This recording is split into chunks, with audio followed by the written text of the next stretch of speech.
প্রধান উপদেষ্টা ডক্টর মোহাম্মদ ইউনূস চলতি সপ্তাহে চীন সফরে যাচ্ছেন। দ্বিপাক্ষিক সম্পর্ক উন্নয়নের জন্য এই সফরকে গুরুত্ব দিচ্ছে অন্তর্বর্তী সরকার। তার সফরকে কেন্দ্র করে বাংলাদেশ চীনের সঙ্গে আরও গভীর অর্থনৈতিক সহযোগিতার দিকে নজর দিচ্ছে। দুদেশের 50 বছরের কূটনৈতিক সম্পর্কের এক গুরুত্বপূর্ণ মুহূর্ত হিসেবে বিবেচিত হচ্ছে এই সফর।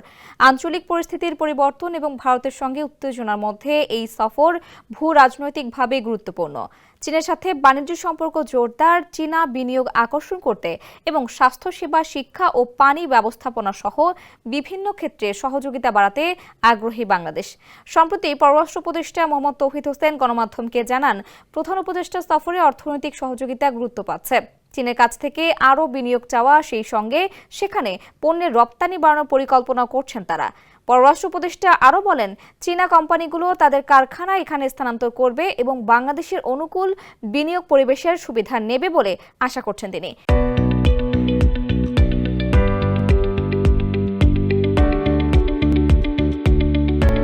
বিশেষজ্ঞদের মতে, প্রধান উপদেষ্টার এ সফর বাংলাদেশ চীন সম্পর্কে ক্রমবর্ধমান গতিশীলতার দিকে দৃষ্টি আকর্ষণ করেছে।